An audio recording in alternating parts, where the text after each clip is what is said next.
Salve, salve, ouvintes e ouvintes do podcast do lado esquerdo do muro, Conexão Israel, estamos de volta. Mais uma semana, eu, Marcos Gorenstein e João Miragaia. Fala aí, João. Fala, Marquinhos, beleza?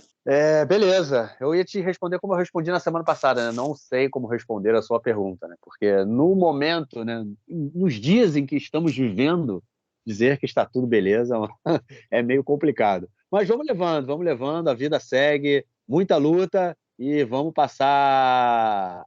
Não vamos passar nada, não. Vamos lá fazer aquela introdução como tem que ser feita, né? Aquela tradicional quinta-feira, 16 de março, 10h30 da noite, pontualmente. Eu não estou no meu estúdio móvel, porque já cheguei em casa, esqueci meu fone, então começamos a gravar só quando eu cheguei aqui em casa. E, enfim, muito frio aí onde você mora na Galileia, João? Esfriou. Esfriou, caiu Choveu. Choveu bastante. Eu gosto de comentar Tô do de tempo. casaco aqui. Opa, casaco é bom. Mas É o agora já inverno acaba. que vem se despedir aqui. Pois é, se vestir. Parece que agora volta uma nova frente fria, né? E aí depois a gente volta à primavera, né? Porque afinal de contas hoje é 16 de março, então faltam Porque a pouquíssimos semana dias. que vem já é quase primavera. A primavera acho que é Já é, 22 né? ou 23. É isso, eu sei que é entre 19 e o 20 e pouquinho, né? Sempre troca as estações. E vai entrar o horário de verão aqui, o saudoso para os brasileiros, o horário de verão. Vai começar já. Vai começar já. Pois é, o horário de verão aqui é bom. Na verdade, o inverno, enfim, a gente já está em março, meio de março, né? Então o dia já tá mais longo. O horário de verão dá aquela agilizada e melhorada no ambiente. É isso, agora sim, agora vamos deixar de delongas e vamos passar para o nosso primeiro bloco para tratarmos do que interessa. Bom, gente, primeiro bloco aí, vamos comentar então sobre, enfim, essa zona que está acontecendo aqui em Israel nesse último período, complicação política muito grande, vocês, nossos ouvintes mais antigos, vêm acompanhando. Estamos em meio a uma reforma do sistema judiciário que tem colocado aí muita tensão no país, centenas de milhares de manifestantes há mais de 2 meses vão para as ruas. Hoje, quinta-feira, foi mais um dia, é a terceira quinta-feira seguida, que é chamado de Yom HaShibushim, né, o dia das paralisações. Então, as pessoas vão para as ruas durante o dia e fecham ruas e fecham avenidas. Hoje, a principal via, né, ali do centro do país, né, chamada Ayalon, é uma via expressa, né, que com a estrada que corta ali toda a região costeira central do país. Ela foi fechada em Tel Aviv pelos manifestantes, enfim, muita confusão, aquela coisa toda. E é só um retrato, né, de tudo que a gente vem vivendo aqui nesse momento.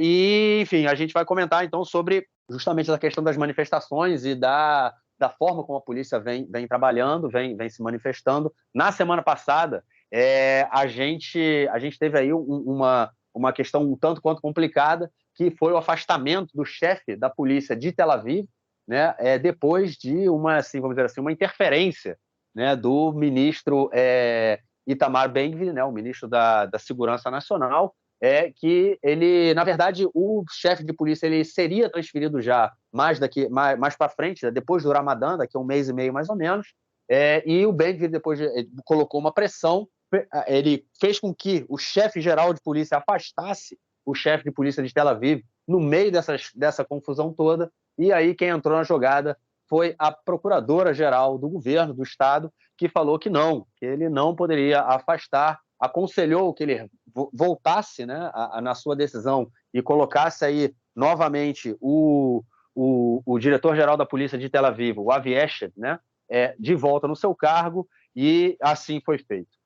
O diretor da polícia, né, o chefe de polícia, o Kobi Shabtai, né, ele foi na televisão, fez um depoimento, fez tudo, e recolocou ali o Avi Eshed no seu cargo de diretor da polícia de Tel Aviv, comandante, né, da polícia de Tel Aviv.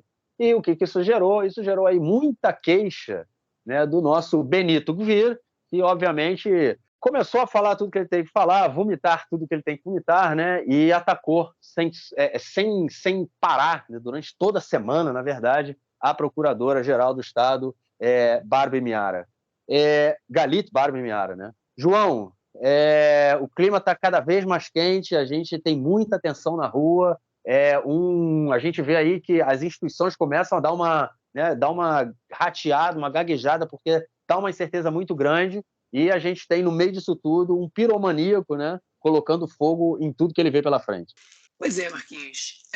Para mim, esse primeiro bloco a gente vai falar sobre, na verdade, o bloco é especialmente sobre a conselheira jurídica do governo, né, a Galit Barabiara, e o Itamar Ben-Gvir, né, o ministro da Segurança Nacional. E, enfim, os desdobramentos que isso pode ter, mas a gente tem que voltar um pouquinho para ver se você dá uma introdução. Vou dar uma retornada um pouquinho antes do que você começou, para o ouvinte que não escutou a gente ou que não está lembrado exatamente, que é muita informação, para a gente recapitular e para poder também dar uns pitacos aqui e talvez algumas projeções do que isso pode gerar.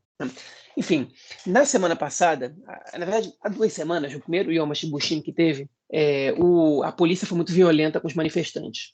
Nessa semana, justamente, o comandante da região de Tel Aviv, o Avi Eshed, ele não estava em serviço, ele estava de folga. E foi nomeada uma pessoa para substituí-lo nesse momento. E, coincidentemente ou não, a polícia foi muito violenta com os manifestantes, né? Uma manifestação pacífica, diga-se de passagem, a gente sempre tem que dizer isso. Desobediência civil não é violência, enfim, interromper o fluxo, bloquear a via de acesso, não é violência. Desobediência civil causa transtorno, causa problemas, e esse é exatamente o objetivo da manifestação. Mas isso não caracteriza violência. Violência é quando tem quebra-quebra, quando tem ataque físico, quando os manifestantes partem para cima ou da população civil ou da própria polícia, o que não foi o caso, nem perto disso. A manifestação era bastante pacífica, o que não quer dizer que ela não fosse, que ela não causasse transtornos. Enfim, na semana seguinte, o Avi Eshed voltou para o seu lugar, para o comando da região de Tel Aviv, e no fim da manifestação, assim, a manifestação correu sem casos de violência, como a gente comentou na semana passada. Os manifestantes bloquearam diversas estradas e acesso, o que desagradou a base do governo, né? Desagradou muita gente que não quer ver uma manifestação contrária às suas propostas e à sua governabilidade, interrompendo a vida do cidadão comum. E esperavam uma atitude diferente da polícia. Só que a polícia, enfim, não decidiu, optou por não usar a violência, enfim, com uma opinião profissional, né? Não foi simplesmente uma decisão política. Não vou tratar os manifestantes com violência porque eu estou do lado deles, né? Não vou tratar os manifestantes com violência porque a violência não é o método que a gente deve usar para lidar com manifestações pacíficas. Simples e claro, é regra que deveria ser regra da polícia no mundo inteiro, e enfim. E aqui em Israel isso normalmente é de praxe, com algumas exceções, mas enfim, não cabe agora a gente se estender sobre essas exceções. Enfim, e aí, misteriosamente, no meio da manifestação passada, a gente comentou isso durante o podcast, chegou nessa informação, um pouquinho antes, o Ben-Gvir e o Kobi Shabtai, que é o comandante-geral da polícia, anunciaram a demissão do Avi Eshed, que é o comandante do distrito de Tel Aviv. O que é, enfim, no mínimo, uma atitude muito polêmica, né? Um drama. Você demitir o comandante que está, em exercício no meio do controle da manifestação é um escárnio, né? É um negócio absurdo. E qual é o argumento? O argumento foi, o Ben falou, não, porque ele não está atuando da maneira como ele deveria estar. Ele não está lidando com os manifestantes do jeito que eu orientei. Só que rapidamente o Ben-Gvir mudou a versão dele, porque ele percebeu que isso é inaceitável. É inaceitável você demitir um policial porque ele está fazendo o seu trabalho. O ministro não pode fazer isso. Então, ele jogou a responsabilidade para cima do comandante-geral da polícia, do Kobi Shabtai, e o Kobi Shabtai assumiu a responsabilidade no momento e disse, não, essa mudança estava prevista há muito tempo, que aí a gente só anunciou ela agora. Enfim, não enganou um total de 0 pessoas, porque é óbvio que se essa fosse a decisão dele, ele não ia anunciar a decisão no meio da manifestação. Enfim, ainda tudo piorou ainda, porque teve um atentado em Tel Aviv. Até agora, os 2 que foram feridos estão internados no hospital em estado grave, enfim. E o mesmo comandante do distrito de Tel Aviv também foi responsável pela caça ao terrorista, enfim. Tudo uma bagunça danada. E o Kobi Shabtai, ele assumiu a decisão, né, a responsabilidade sobre a demissão. Só que isso aí o que desenvolveu depois desse caso foi uma repercussão gigantesca. Todos os chefes, os anteriores chefes, 6 dos anteriores chefes da polícia, comandantes gerais da polícia, anteriores ao Shabtai, se manifestaram dizendo que o Ben-Gvir não poderia de maneira alguma estar nessa função que ele está agora, que é um absurdo que ele está fazendo, e disseram que o Shabtai estava sendo irresponsável e estavam recomendando que ele se demitisse, que ele renunciasse ao seu posto. Okay?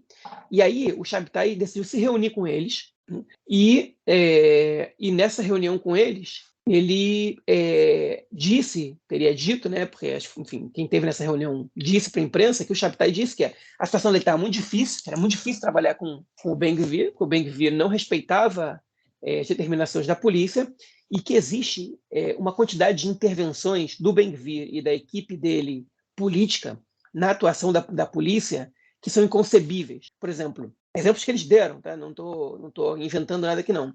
No dia que o aeroporto foi fechado, na semana passada, a orientação do membro político do Ministério da Segurança Pública foi diretamente para o oficial da região do aeroporto para multar a maior quantidade possível de carros que estivesse fazendo isso. E ele ficou cobrando o comandante o tempo inteiro, quantos carros já multou. E quando não era suficiente, ele reclamava. Okay? Ou seja, um político está orientando a polícia como eles devem distribuir multas. Okay? O que, enfim, que é um trabalho totalmente técnico. Né? A polícia tem que saber como distribuir multa, sabe como é que é a lei, como é que é a infração, enfim, sabe como orientar os policiais. E isso gera uma crise de comando gigantesca, porque o Ben-Gvir e os membros da equipe política dele estão se direcionando diretamente a oficiais da polícia que enfim, pulando a hierarquia, passando por cima do Kobi Shabtai, que é o comandante-geral da polícia, e passando por cima de todos os oficiais da polícia que estão entre o Shabtai e esses oficiais menores, porque eles querem o resultado naquele momento. Então eles estão cobrando esse tipo de coisa. Por que isso está acontecendo? Por que não? Por que enfim, e não vão e não falam com o comandante-geral. O Ben-Gvir, ele conversa com o comandante-geral, mas também vai dar ordem para todos os outros comandantes, não só ele. Né? E isso, enfim, gerou uma repercussão muito grande. Essas informações chegaram no ouvido da procuradora-geral, e ela disse o seguinte, olha só, da conselheira jurídica, né, do governo, melhor dizendo. Ela disse o seguinte, a demissão do comandante de Tel Aviv não está esclarecida. Primeiro vocês deram uma versão, depois deram a outra, e não é admitível que o comandante seja demitido do seu posto por causa de uma posição política do ministro. O comandante é uma função técnica, né? Enfim, nunca que, por exemplo, o ministro da Defesa em Israel demite o general responsável pela parte sul do país. Né? Porque o ministro da Segurança Interna vai ser responsável por demitir comandantes regionais também. A função, enfim, quem deve tomar esse tipo de decisão é o comandante-geral da polícia. E aí, o Kobi Shabtai, que não queria demitir o comandante de Tel Aviv, ele falou o seguinte, não, tudo bem, eu vou aceitar a determinação da conselheira jurídica do governo e vou fazer com que o Avi Heshed retorne à sua posição. Okay? E imediatamente ele foi restabelecido no seu cargo, né? O comandante do distrito de Tel Aviv. E aí isso foi uma loucura, porque aí a Barab Miara, ela disse o seguinte, olha, antes disso acontecer, eu tentei me comunicar com o Ben-Gvir várias vezes e ele não me responde, ele não fala comigo. Hein? E aí o Ben-Gvir falou, porque olha só, ela é uma esquerdista, foi isso que ele falou, essa expressão. Ela mostrou que é uma esquerdista, como se fosse uma ofensa, né? Porque ele está jogando para a base dele. Que ela tá atrapalhando a gente no nosso trabalho, ela está querendo ajudar os manifestantes baderneiros, anarquistas e blá, blá, blá, blá, blá. E ela falou assim, estou tentando falar com você há mó tempão, porque eu quero que você prepare a tua defesa sobre o caso e você não me dá ouvidos. E aí o Ben-Gvir virou para a Suprema Corte direto e falou, eu quero me defender sozinho, eu não quero a conselheira jurídica do governo participando dessa decisão e falando por mim. Eu não quero me reportar a ela, eu quero me reportar diretamente à Suprema Corte, que eu vou ter um advogado meu para fazer isso. E aí a resposta da Suprema Corte do Ben-Gvir foi o seguinte, olha só, você precisa se reportar a ela, antes de tudo. Enfim, ela é responsável. E se você quer levar um advogado seu, você tem que falar isso para ela, e ela vai dar o parecer jurídico dela antes da gente tomar essa decisão. Então o Bagat, a Suprema Corte de Israel, enquadrou o Ben-Gvir, né? E o Ben-Gvir disse, eu não confio nela. E essa situação ficou por aí.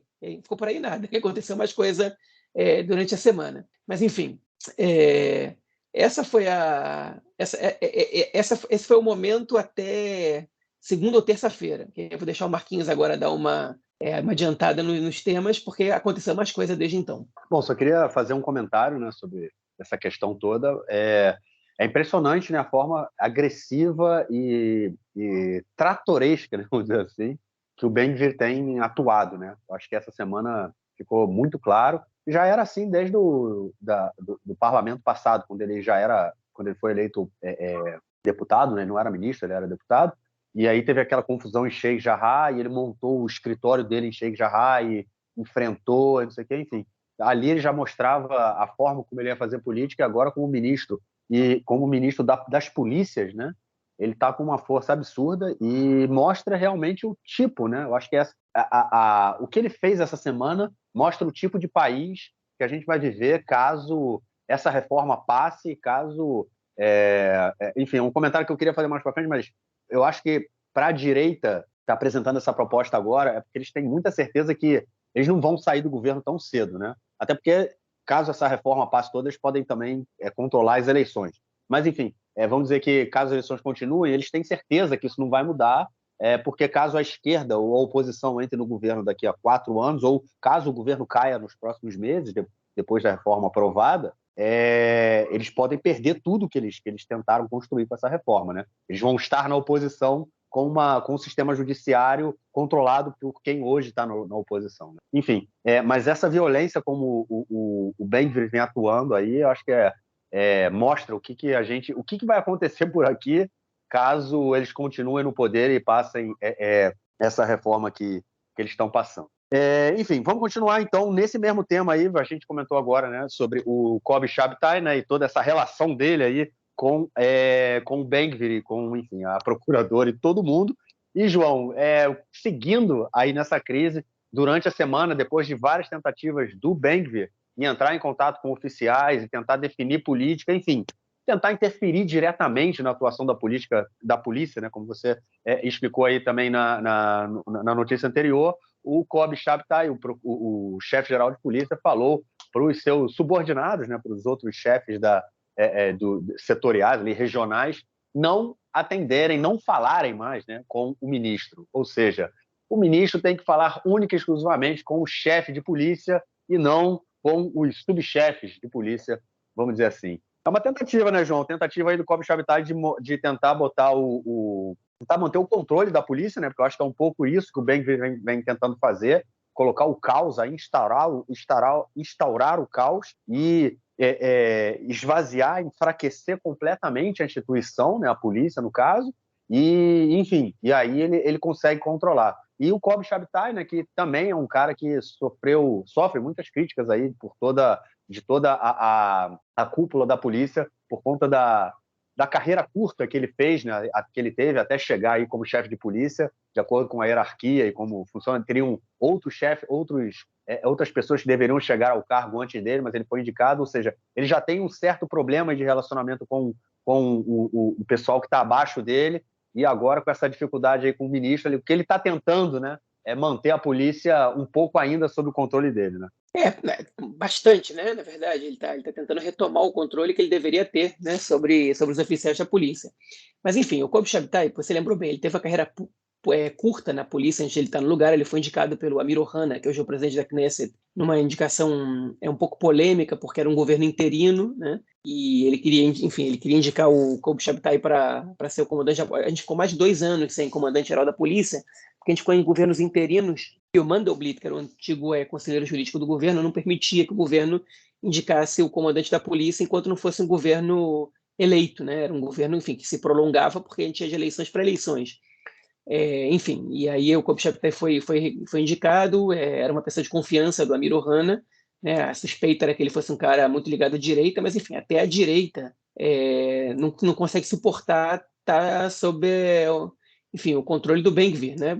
Até porque o Ben-Gvir quer o controle total da polícia, ele quer uma polícia política. Desde o início ele queria estabelecer uma lei, essa lei foi aprovada, que quem comandava a política de atuação da polícia era ele, né?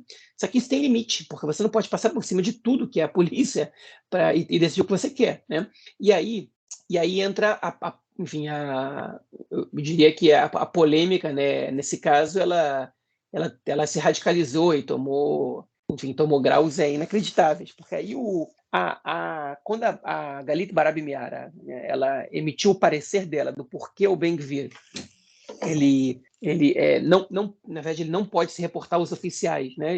Ela concordava com o Shabtai e que ele tinha que explicar essa decisão dessa demissão. Hein? Ela sentou com o Shabtai para conversar e o Shabtai concordou com cada ponto do que ela escreveu. Cada ponto, não teve nenhuma discordância, não teve nenhum questionamento sobre o que aconteceu.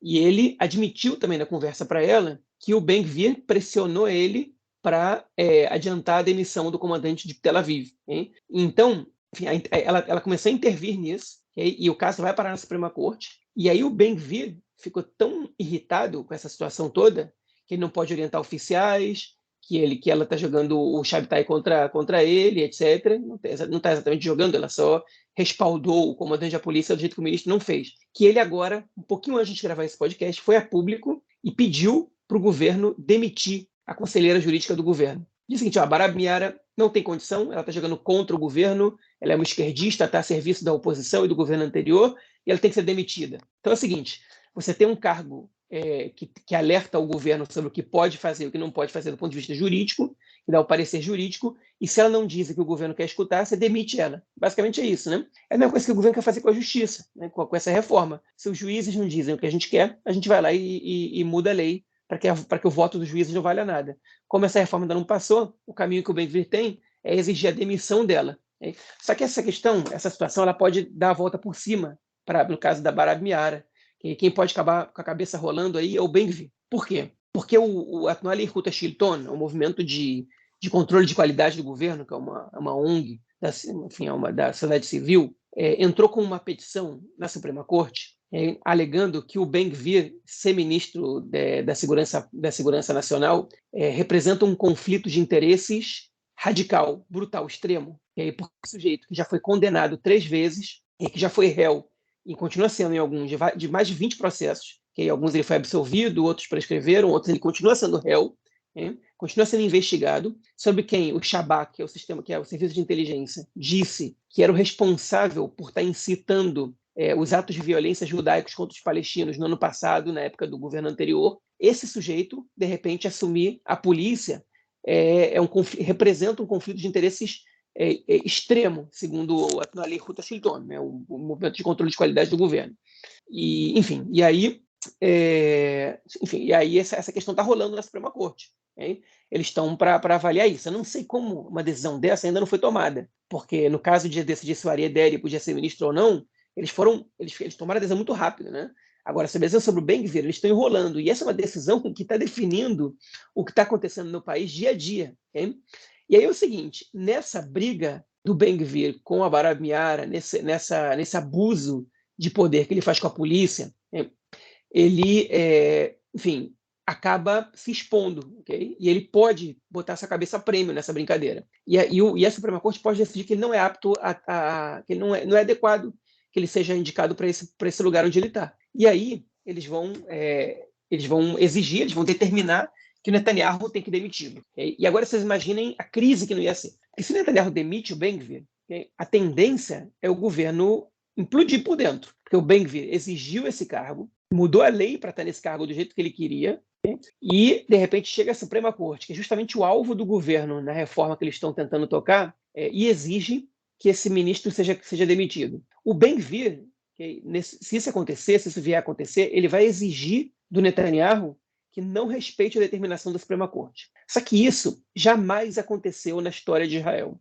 E é difícil a gente imaginar que o Netanyahu vai querer ser o primeiro chefe de governo a não cumprir uma determinação da Suprema Corte com relação à demissão de algum ministro. Né? E se isso acontecer, aí o Netanyahu vai ter que decidir se ele vai querer que o caos se instale completamente de uma hora para outra, porque vai ser assim, ou se ele vai respeitar a Suprema Corte e vai assinar a sentença de morte do próprio governo, né? Porque o Ben-Gvir aí vai sair atirando para todos os lados, dizer que o Netanyahu se acovardou, que não bancou os acordos que eles fizeram e que enfim, se acovarda perante a Suprema Corte, que permite isso, aquilo e aquilo outro.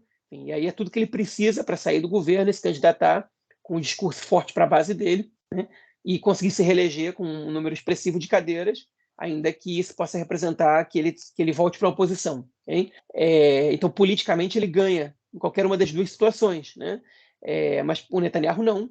Okay? Ele perde politicamente nas duas situações, se a Suprema Corte decide isso. Enfim. E, antes disso acontecer, porque pode ser que a Suprema Corte demore mais muito tempo para tomar essa decisão e para dar esse parecer, a gente já está vivendo uma situação de caos, porque os oficiais da polícia estão cobrando do Shabtai, do comandante da polícia. A quem que a gente deve obedecer? Ao ministro e à equipe política dele ou a você? Quem é o nosso comandante, afinal? Quem comanda a polícia? E, enfim, o Shabtai ele é um sujeito mais fraco que os anteriores, até pela carreira mais curta que ele teve, mas também pela personalidade dele, e ele está com dificuldade de gerir a polícia. E no momento de caos desse que a gente está vivendo agora, com manifestações gigantescas, com a sociedade dividida, embora tenha mais gente contrária à reforma do que a favor, com uma onda de atentados acontecendo, e às vésperas do mês de Ramadã, que é justamente um dos pivôs dessa crise, né? Vou explicar por quê, que é uma época onde as tensões aumentam muito aqui, com uma crise econômica, tudo isso junto, você vai perder o controle da polícia. Imagina você perde o controle da polícia, imagina a polícia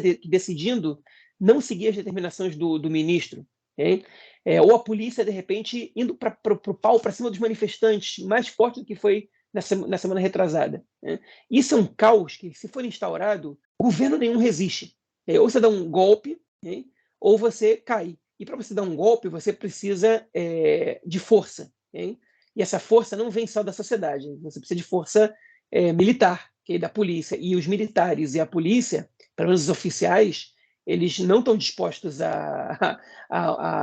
enfim, a governar numa ditadura, né? Eles não estão dispostos a sustentar um governo que passa por cima das leis. Então, você não tem força para dar esse golpe. Você pode até provocar uma guerra civil, mas você não tem como sustentar um golpe sem força física.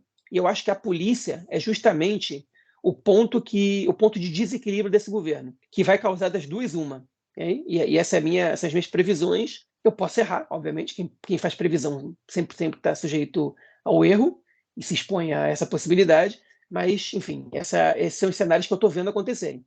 Ou o governo vai recuar em algumas das demandas que eles estão forçando aí a barra para passar, como, por exemplo, a reforma radical da maneira como ela está sendo apresentada, ou das exigências do Ben-Gvir de comandar a polícia e transformar a polícia numa polícia política, enfim, de um monte ou de você construir assentamentos de maneira deliberada, mesmo sabendo que a situação do ponto de vista da segurança está muito ruim, ou o governo vai recuar, ou você vai instaurar o caos, e no caos o governo vai acabar caindo, porque não tem como, você não consegue se segurar. Com crise econômica, com crise social, com desordem total e com a polícia em desacordo, não tem como o governo se manter. Não existe isso acontecer. Eu posso queimar a língua? Claro que eu posso, mas eu acho muito pouco provável que eu queime a língua. Hoje, enfim, sendo o programa da Ilana Dayan, né, do UFDA, ela lidou com algumas projeções, com alguns ex-oficiais da polícia e do exército, perguntando quem eles obedeceriam no caso de que a Suprema Corte ela bata de frente com o governo e não aceite e considere as leis da reforma uma afronta às leis básicas e, portanto, as considere ilegais. E a maioria desses oficiais, a ampla maioria, disseram. Então, se você acreditar que esse cenário que está se construindo agora, que o governo vai bater de frente com a justiça, que eles consigam resistir por muito tempo em meio a esse caos que vai ser instaurado. E eu falei de Ramadã. Ramadã foi um dos pontos-chave de como os oficiais, tanto do Exército como da Polícia, eles estão em desacordo com a ala política do governo, né? Eles estão dizendo que as ações que o governo está programando para os próximos dias, que são incursões. Hoje a gente teve, por exemplo, a gente vai comentar no terceiro bloco, 2 execuções em Jenin, né? E mais construções de assentamentos e mais uma série de medidas que tendem a gerar problemas do ponto de vista da segurança, às vésperas do Ramadã, que é uma época onde você devia estar tentando acalmar os ânimos, podem causar um distúrbio sem igual. Podem ter consequências para as quais a gente não está preparado para lidar. Talvez o Exército esteja, mas a sociedade certamente não. Enfim, e a polícia e o Exército estão dizendo para o governo: Isso está errado, isso está errado. E o Smotrich e o Ben-Gvir estão passando o rolo compressor. Não querem nem saber. E aí os oficiais estão dizendo o seguinte: a gente está sendo liderado por dois irresponsáveis que não estão escutando a opinião do corpo profissional, que estão dispostos a botar fogo no circo, né? Não é nem ver o circo pegar fogo, é botar fogo no circo para depois ficar olhando e jogar gasolina ainda em cima, né? Porque, enfim, talvez o caos interesse a eles de alguma maneira, mas para a gente não interessa. E isso, para mim, vai ser responsável pela derrubada do governo. Eu achava que esse governo ia durar uns 2, 3 anos, até a hora que o Ben-Gvir cansasse. Mas eu estou achando que isso vai terminar antes, hein?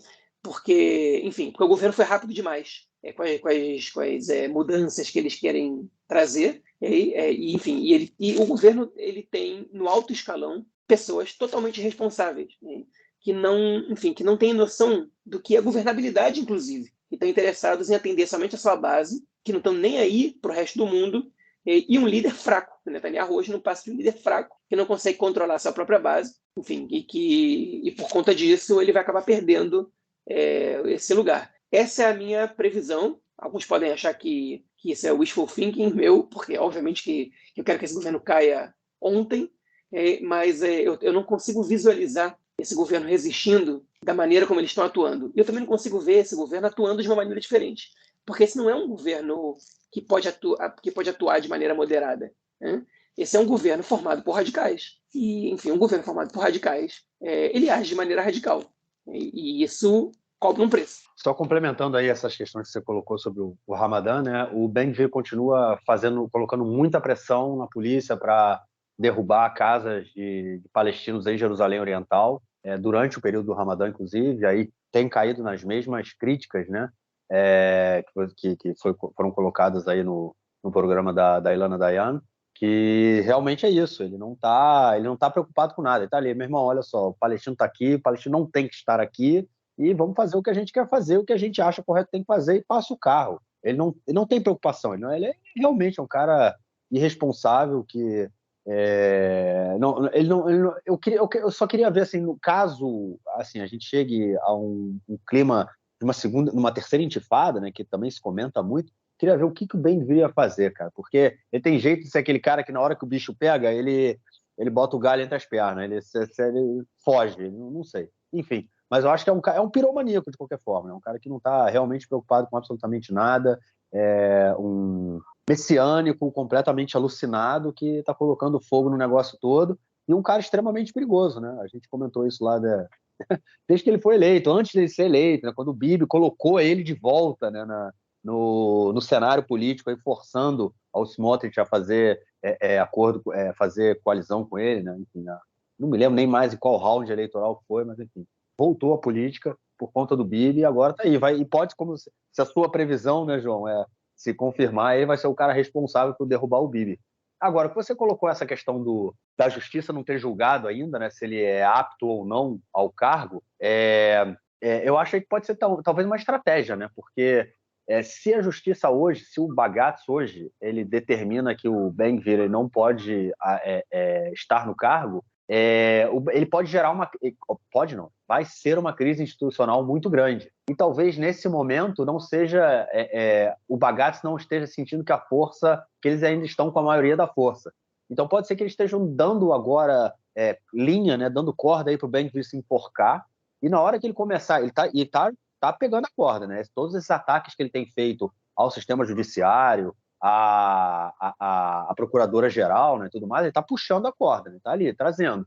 Então, e na hora que o sistema, talvez, né, na hora que ele tiver com a corda lá todo em torno do pescoço dele, tudo enroladinho ali, o Bagatz vai falar, meu amigo, agora já deu para você. E aí eu acredito que vai ser no momento em que o Bagatz achar que realmente ele está com mais força do que ele tem hoje no momento, né? E eu acho que isso só vai ser possível caso, né, as manifestações continuem, e vão continuar, não tenho dúvida, o povo está na rua, né, ninguém está hesitando em ir para a rua, acho que virou praticamente a rotina de sábado à noite, principalmente. Né? Qual que você vai fazer sábado à noite? Eu vou para manifestação, o negócio é saber aonde. Você vai, escolhe uma cidade, escolhe um local e vai.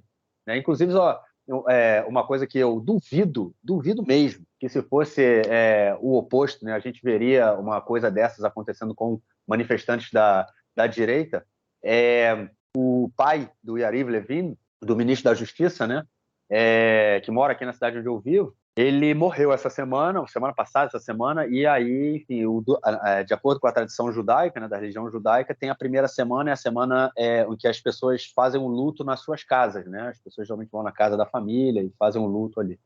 Então, a manifestação na frente da casa do Yariv Levin, né, do ministro da Justiça, foram canceladas essa semana, nesse sábado agora e na próxima, quer dizer, né, hoje, né, que foi o dia aí das paralisações, não teve manifestação lá. No sábado não vai ter, vai ser num cruzamento na estrada aqui perto de casa, mas não na frente dele, para respeitar o luto da família. Eu acho que, se fosse ao contrário, eu acho que dificilmente, né, a gente veria um negócio desse, porque não há empatia do outro lado, o que é comum, né? A gente conhece, né?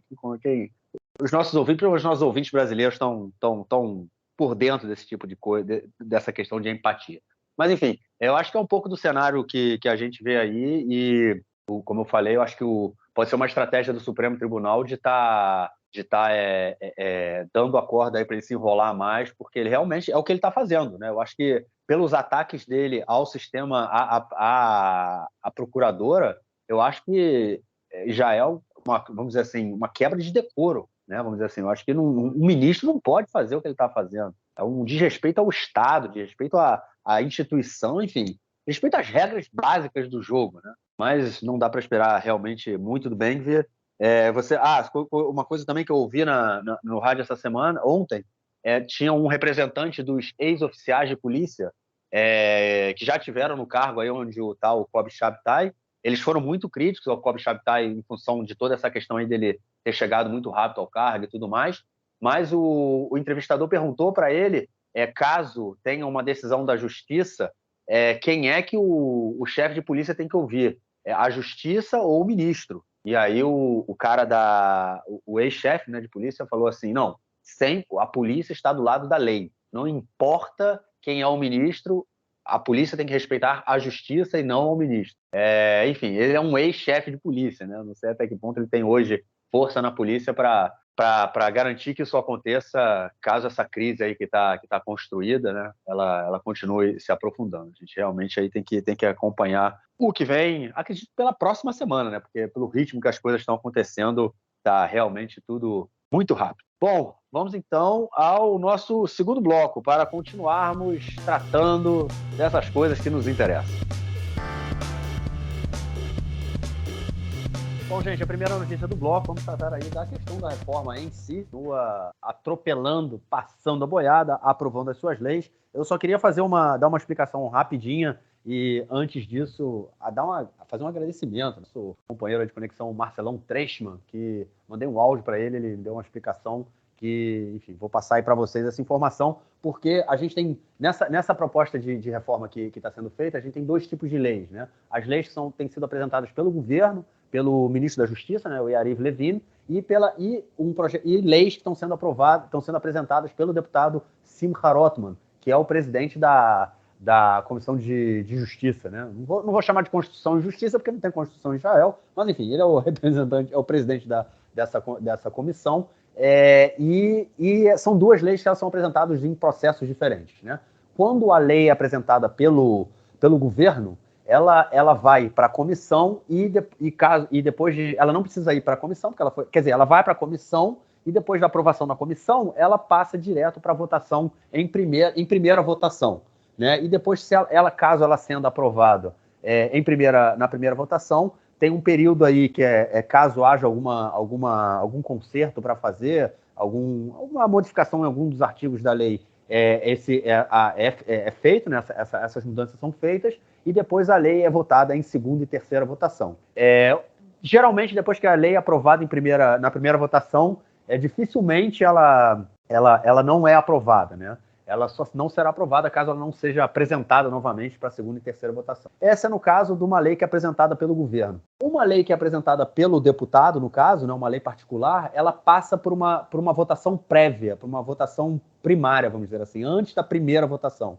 Então, no caso, ela tem que passar por 4 votações. Tá? Essa é só uma explicação que eu queria dar para vocês, porque a gente realmente, durante essa proposta aí de lei, de reforma, a gente tem esses dois tipos de leis, né, que estão sendo apresentadas, e elas passam por processos diferentes de votação. A que é apresentada de forma particular pelo deputado Simcha Rothman, que tem sido o principal e proponente, ela passa por 4 votações, e a que é apresentada pelo governo, pelo ministro Yariv Levin, ministro da Justiça, ela passa por 3 votações. Basicamente, essa é a diferença. E agora aí eu vou entrar em todas as leis. Na verdade, eu vou falar de todas as leis que foram aprovadas que foram já votadas até agora.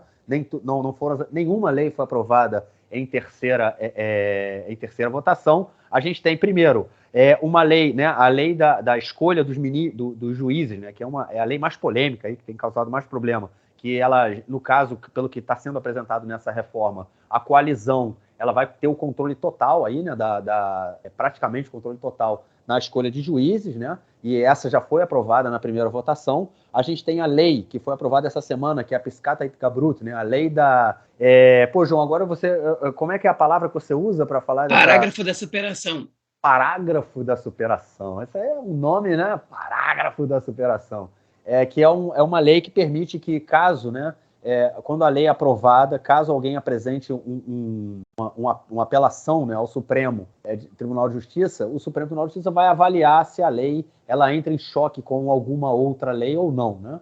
E se o Supremo definir que a lei ela não pode ser ela entra em choque, né, no caso ela é ilegal, o governo ele quer ter a possibilidade de criar um subterfúgio, né, criar ali um escape para que a lei possa ser validada. Ou seja, simplesmente falar para o Tribunal de Justiça: muito obrigado pela sua informação, mas da mesma forma vamos aprovar a lei. Essa lei ela foi aprovada já em primeira votação também. Temos a segunda, e essa lei, ela na verdade foi uma lei apresentada pelo deputado Simcha Rothman, uma lei privada. A outra lei é a lei que é chamada Hok Deri, né, do ministro Aryeh Deri, é a Hok Deri 2, que ela que é uma lei que ela diz que o Supremo Tribunal de Justiça não tem nenhum poder de interferir na nomeação de juízes, né? Porque nomeação de ministros. Porque, como a gente viu, por que essa lei se chama a Lei Deri? Porque o Aryeh Deri, ele... enfim, a gente comentou alguns episódios atrás, eu falo disso muito rápido. O Aryeh Deri, o deputado Aryeh Deri, ele foi condenado pela justiça, fez um acordo com a justiça em que ele deixou ali, falou que ele não seria, né, não se candidataria a nenhum cargo de ministro. Ele foi eleito, se candidatou a cargo de ministro, foi nomeado, e aí o Bagatz falou que ele não poderia ser nomeado por conta dele ser um réu, de ser condenado na justiça, né? E a lei proíbe isso, e agora eles querem passar essa lei que permite com que o Aryeh Deri possa ser aí nomeado mais uma vez ministro. Essa lei está ainda, ela não foi votada, ela está ainda na Comissão de Justiça. Uma outra lei é a lei da Psilat Hok HaYesod, né? Uma lei que ela, no caso, ela define como é que uma lei básica, né, que ela tem vamos dizer assim, um poder constitucional, ela pode, ela seria derrubada ou não, e ela diz que o Supremo Tribunal de Justiça, ele não tem nenhuma, se essa lei for aprovada, o Supremo Tribunal de Justiça perderia qualquer possibilidade de cancelar uma lei básica. Ou seja, o governo hoje define uma lei básica que ela entra em choque com uma outra lei básica. Caso o Supremo Tribunal fale: meu amigo, essa lei que você está criando agora, ela entra em choque com uma outra lei, por isso ela não pode ser aprovada. O que o governo quer, na verdade, é nem dar ao Bagatz, né, ao Supremo, essa possibilidade de dar aí de decidir alguma coisa, né? Fala, uma lei básica que é aprovada, ela é aprovada e ponto, a justiça não tem que dar nenhum palpite sobre isso. Uma outra é colocar a Mistará, né? Colocar a polícia sob direção direta do ministro da Segurança Nacional, né? É uma lei aí para o Benito Gvir. Essa lei já foi aprovada em primeira votação. A gente tem também a lei que quer colocar, né, a ouvidoria da polícia, né, no caso, a corregedoria de polícia, né, quem faz a investigação dos policiais. Eles querem colocar como é que chama? Essa unidade, eu não sei nem esse nome, a unidade da polícia, sob controle do ministro da Segurança Nacional também, ou seja, transformar o ministro que vai decidir se um policial é culpado ou não pelo que ele fez. E a outra lei, que é a Nivtzarut, que a Nivtzarut é uma possibilidade que a Procuradoria tem de considerar o primeiro-ministro inapto, né, ao cargo e colocá-lo ali na geladeira durante um período. E agora o que o governo quer é aprovar uma lei que não haja essa possibilidade que o primeiro-ministro ele não possa ser afastado do cargo pela Procuradoria, ou enfim, que ninguém diga alguma coisa que o primeiro-ministro tenha que ser afastado do cargo. Chama João, vacância. A Nibsaruta vacância, porque ela existe em alguns países, em Israel nunca foi aplicada. A verdade foi aplicada uma vez quando o Ariel Sharon estava em coma. E aí o cargo foi considerado vago, né? Mas na França, por exemplo, esse princípio ele existe legalmente. Então seria um princípio, foi um princípio importado por Israel, decidido, na verdade, pela justiça, porque a Knesset jamais aprovou essa lei.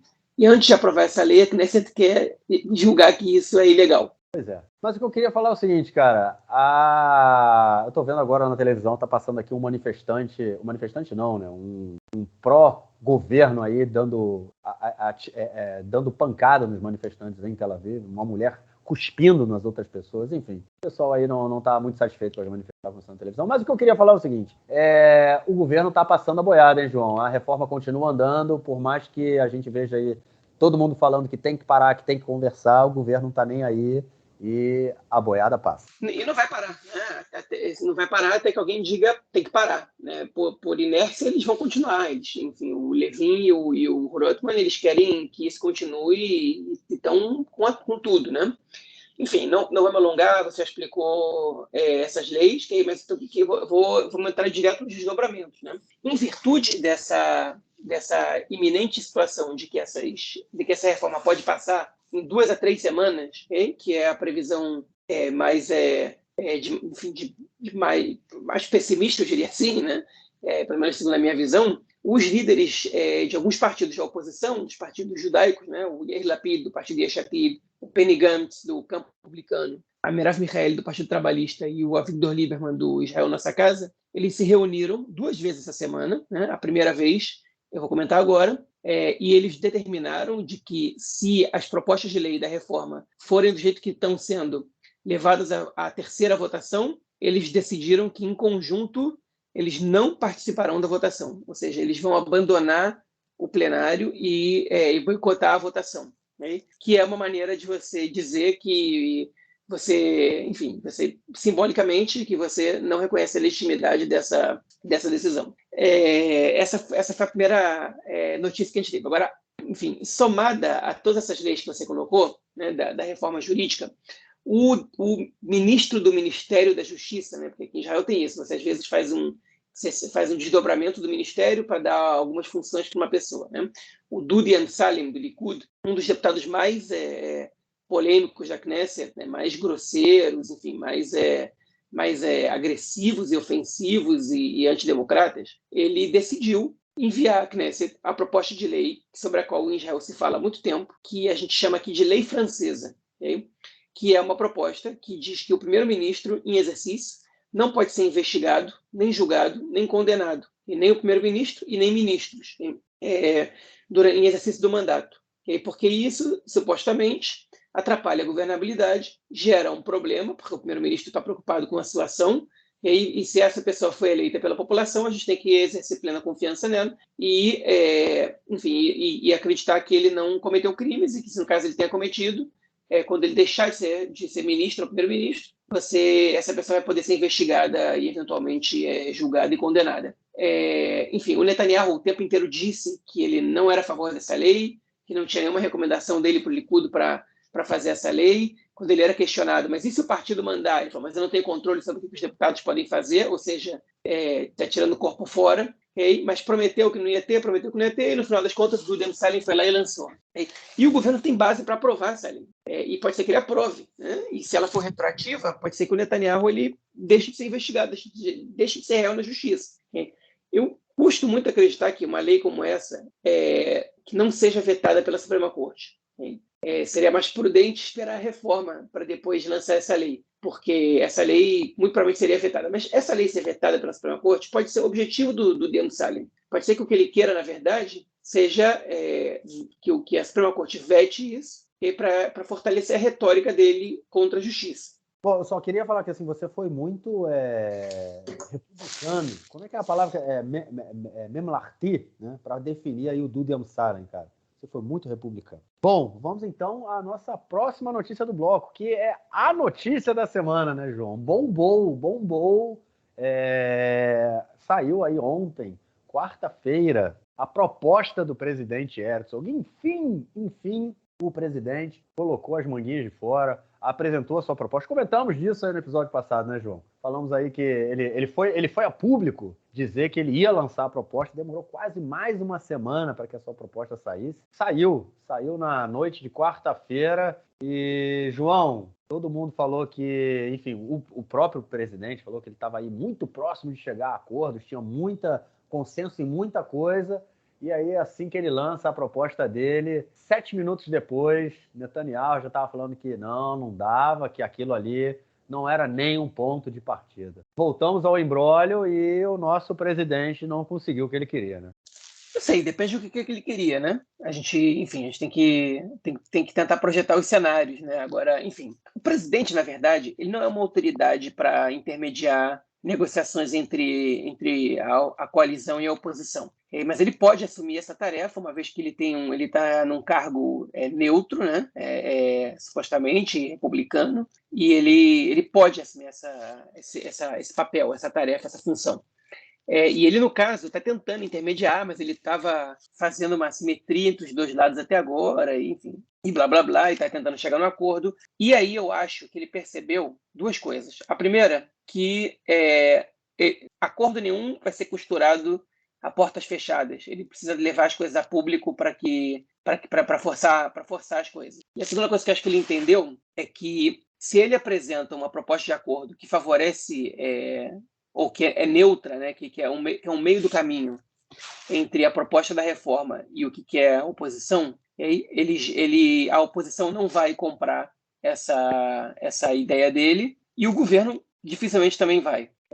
Então ele teria que tender para um dos dois lados. E ele tendeu para o lado democrata também, até porque a legitimidade do outro lado ele consegue muito mais facilmente. E foi o que ele propôs. Eu vou dizer, eu não concordo com toda a proposta dele, mas diante da situação que a gente está vivendo, certamente é uma proposta que, se passar do jeito que está, eu vou ficar bastante aliviado.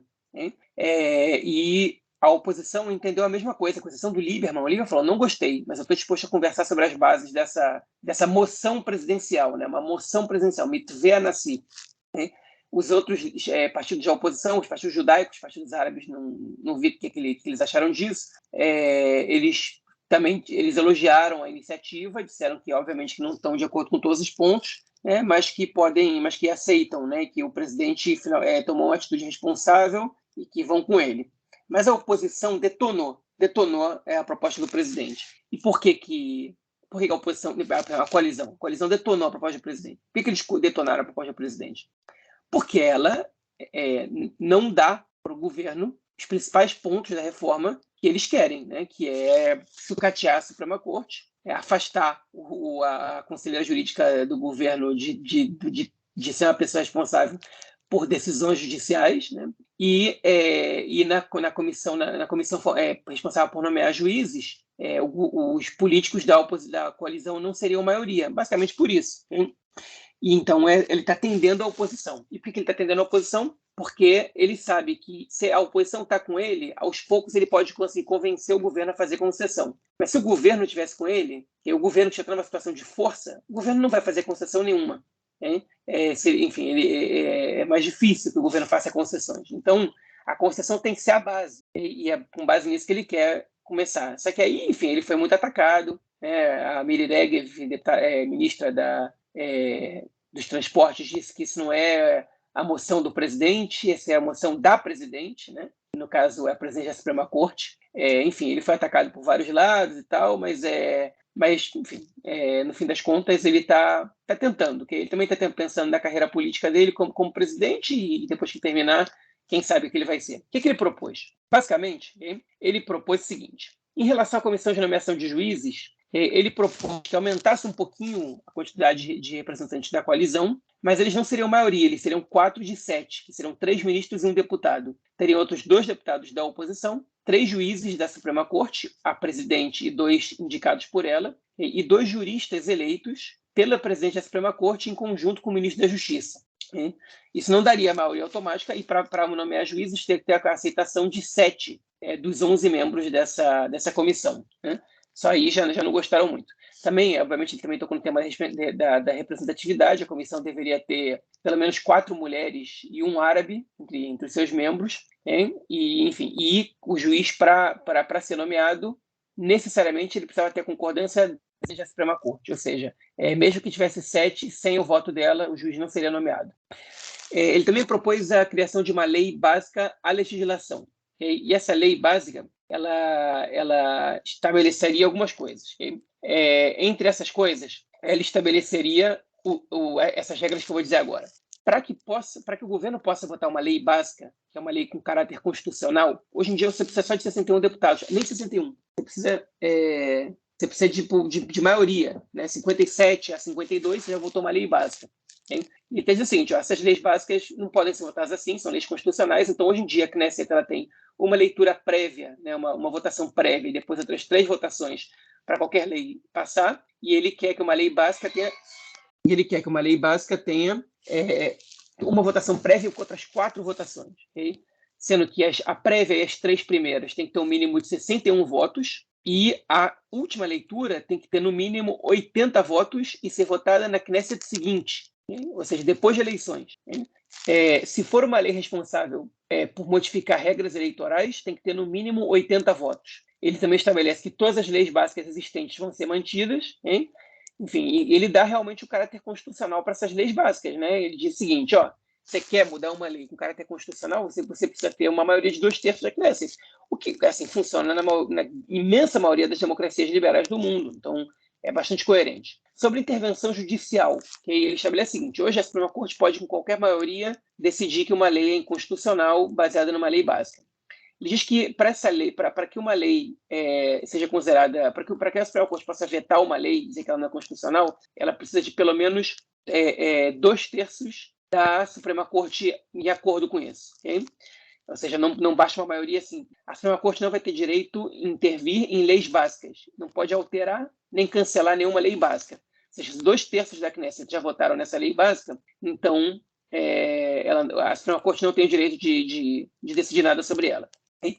E que deve ser votada uma lei básica sobre o serviço militar, okay? Que é uma demanda, principalmente da população ultra-ortodoxa. Eles querem essa cláusula de superação justamente para poder evitar que a Suprema Corte obrigue os ultra-ortodoxos a servirem o exército, porque pelo fato de não existir uma lei que determine o sistema obrigatório, o serviço militar obrigatório para a população ortodoxa, pelo menos em relação aos estudantes de academias rabínicas, a Suprema Corte já obrigou a Knesset várias vezes, já cancelou várias leis, e já obrigou a Knesset a legislar uma lei que esteja compatível com, por exemplo, o princípio de igualdade que está na lei dos princípios de igualdade, a lei básica dos princípios de igualdade. Se você isenta uma parte significativa da população de servir o exército, você está infringindo um princípio básico de uma lei básica. Okay?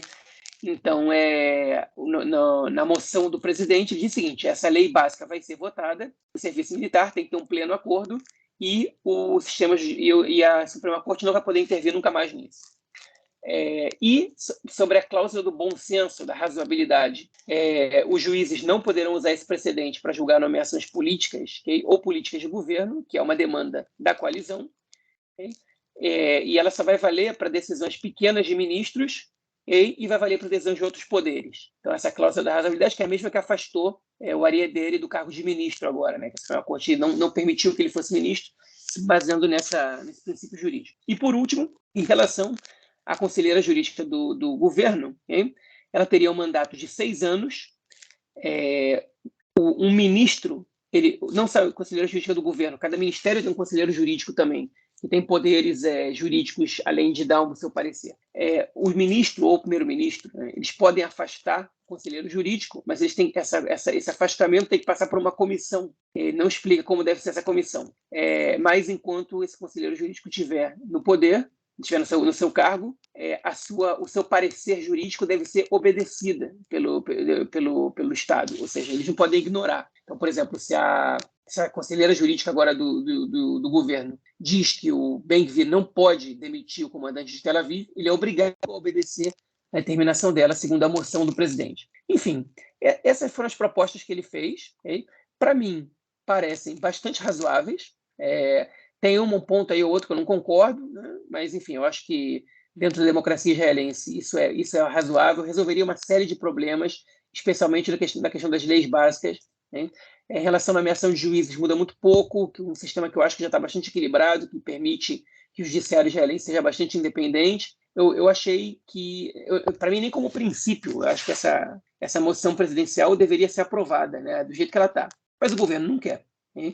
E eles recusaram e disseram que com isso eles não podem nem conversar. O que rolou nos bastidores? Aparentemente, o Netanyahu gostou da proposta do presidente, mas o Yariv Levin não. E o Netanyahu não teve como bancar essa questão sozinho. Então ele criticou o presidente, disse que isso não parecia ser uma ação presidencial e que não seria uma moção do povo, nem de metade do povo, o Netanyahu falou para ele, nem metade do povo concordaria com isso.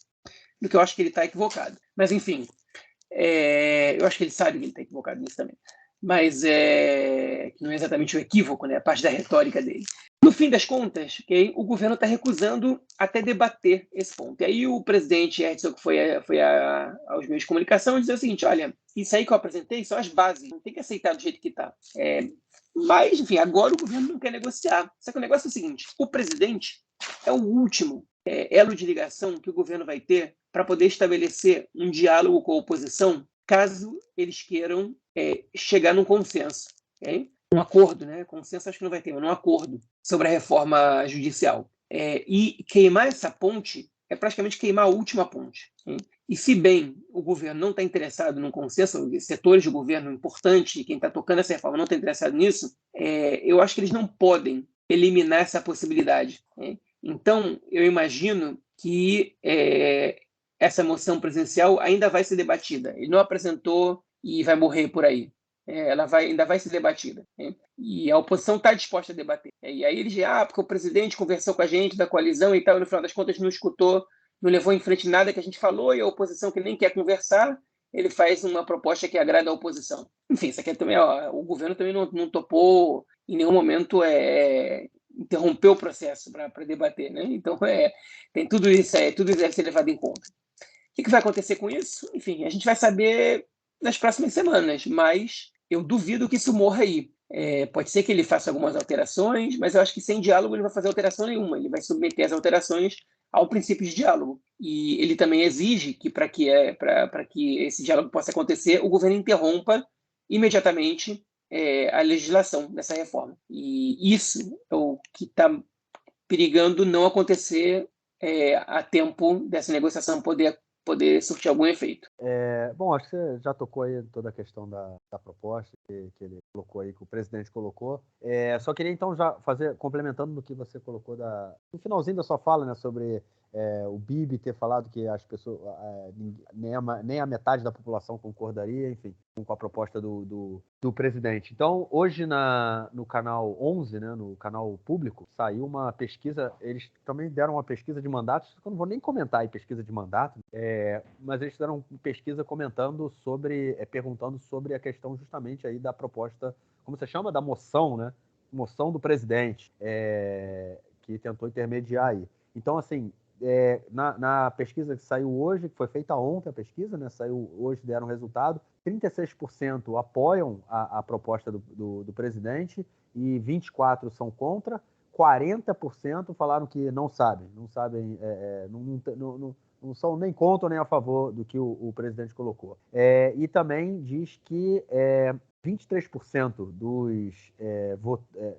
dos eleitores do Likud, eles apoiam essa proposta do presidente, e 17% de todos os eleitores aí da coalizão que está no governo falaram que apoiariam aí essa proposta do presidente. Ou seja, dentro do Likud, né, e da oposição e da situação como um todo, a gente vê que somente uma minoria apoiou, e foi realmente essa crítica que foi toda feita, né, que é uma proposta, seria uma proposta aí como é que foi? Acho que foi isso. Eu não me lembro quem eu vi no Twitter, alguém comentou que seria essa não era a proposta do presidente, era a proposta do Macron Le Démocrate, né, do Instituto pela Democracia, né, que é um...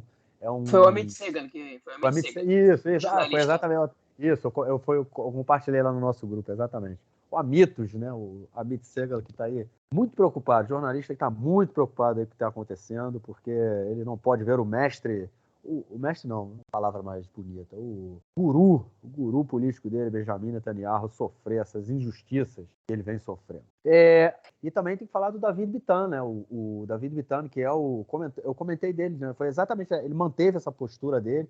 Na semana passada, ele foi já líder do Likud no parlamento, alguns governos atrás, antes do corona, e aí durante o corona ele ficou doente, mauzão e tudo mais, e aí desde que ele voltou ao parlamento, ele voltou uma pessoa completamente diferente, parou de gritar, ele se tornou um cara mais ameno, vamos dizer assim, e desde a semana passada ele vem falando que tem que conversar, não tem jeito, e agora que saiu essa proposta do presidente que o Likud, né, a coalizão como um todo rejeitou, ele falou que não, que tem que discutir, tem que conversar, que a proposta do presidente pode ser a base, enfim.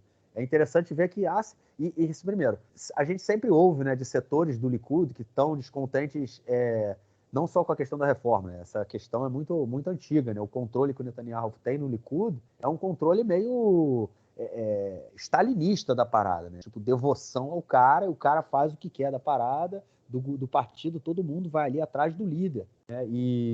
E agora a gente sempre ouvia setores do Likud descontentes, mas ninguém colocava a boca para fora, né? E agora a gente vê pelo menos o David Bitan falando abertamente que não dá. E por outro lado a gente não vê o Nir Barkat, né? Que aí é ele foi acho que foi o oitavo, né, na lista do Likud, se eu não me engano.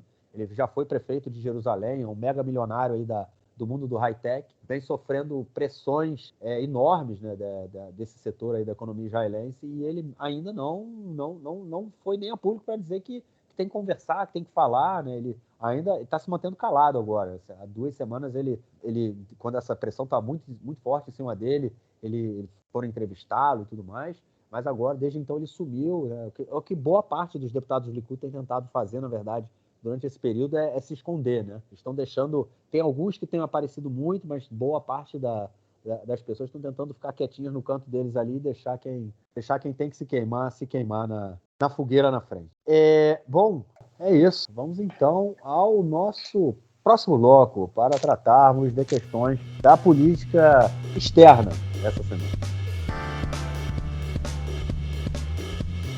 E a primeira notícia do bloco é sobre o deputado Tzvika Fogel, do partido Beng. Eu não sei como adjetivá-lo, mas enfim, foi a pessoa que falou que o vilarejo de Hawara, aquele que sofreu o pogrom, né, cometido aí pelos colonos, ele realmente deveria ser apagado do mapa, enfim. Falou que estava tudo bem com o que tinha sido feito. Ele tuitou isso, na verdade, aí foi aí que o outro deputado, o ministro, né, o Smotrich, ele deu like no Twitter, no tweet do Tzvika Fogel. Enfim, o Tzvika Fogel, que é a favor de que vilarejos palestinos sejam incendiados e apagados do mapa, ele vai ser investigado pelo que foi dito. Pô, João, no meio dessa confusão toda, cara, o que a gente pode esperar dessa investigação aí do Tzvika Fogel, cara? Não, eu acho que ele tá ferrado. Enfim, assim, esses caras, eles não é que eles não sabem o momento certo de fazer essas declarações. Eles são isso. Ele só falou o que ele pensa, e ele é isso, é um fascistoide, tipo, enfim, um cara que falou que o Ben-Gvir também pensa, mas às vezes morde a língua, o que esse Smotrich também pensa e não mordeu a língua, e depois teve que ficar gaguejando para consertar as besteiras que falou, e agora foi para os Estados Unidos e foi considerado persona não grata na França, e ninguém do governo norte-americano quis receber o Smotrich, que é o ministro das Finanças de Israel lá, e ele foi dar uma palestra em inglês, com inglês macarrônico, que saiu ridículo, enfim. Ele, enfim, ele é isso. E eu acho que ele vai se ferrar nessa investigação, porque não tem como ele se safar dessa. É uma investigação por incitação. Okay? E não tem como ele justificar, não tem como ele dizer outra coisa. Ele disse coisas piores também antes. E simplesmente elas não estão sendo lembradas agora. Né? Agora que ele virou deputado, eles estão lembrando das piores. Esse cara, o pior de tudo é que esse cara aí é um ex-oficial do Exército, do alto escalão, né? Enfim, e isso é que é mais impressionante. Mas, enfim, esperar ele se ferrar aí, porque na verdade é tudo que precisa acontecer com ele mesmo. Eu acho que você colocou essa questão dele, você falou no início, né, dele não ter o timing político de falar, é isso mesmo, ele é isso, ele fala isso porque ele é isso. E a mesma coisa do Ben-Gvir, né?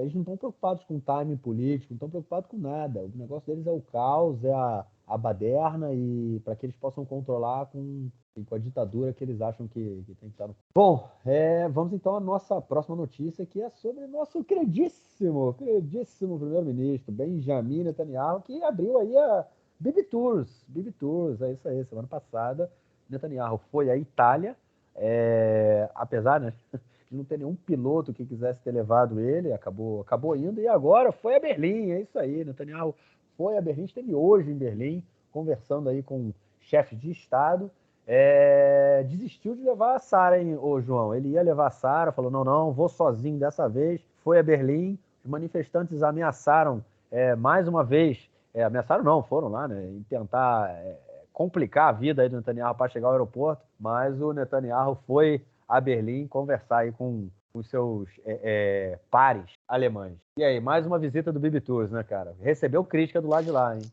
Pois então, a semana passada a gente não comentou isso aqui, porque eu não gosto de ficar dando muita atenção para a vida pessoal dele, não, mas depois entendi que essa fronteira entre o público e o privado, a gente deixou escapar um negócio que é muito importante. O Netanyahu marcou uma visita na Itália para ter uma conversa de 1h30 com a primeira-ministra italiana. E ele marcou uma viagem de 3 dias, né? O que é um pouco estranho, porque uma viagem daqui para Roma e de volta não precisa ficar 3 dias. E tudo bem, ele marcou uma reunião com a comunidade judaica local e tem um outro compromisso aqui e ali, mas 3 dias é estranho, né? Mas aí as estranhezas não param por aí, porque a gente se sabe, okay? Fontes seguras, que a Sara Netanyahu gosta muito do Hotel Hilton de Roma. E a visita para Roma, ela foi marcada no dia do aniversário de casamento do Netanyahu com a Sara.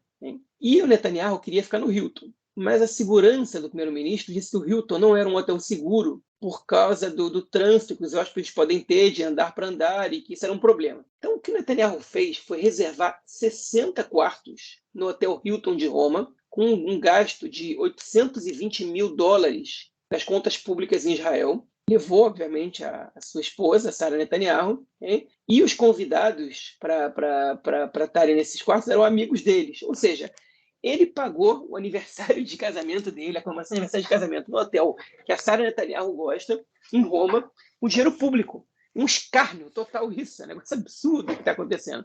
Não satisfeito com dobrar o orçamento para roupa e para maquiagem e para corte de cabelo, orçamento público, né?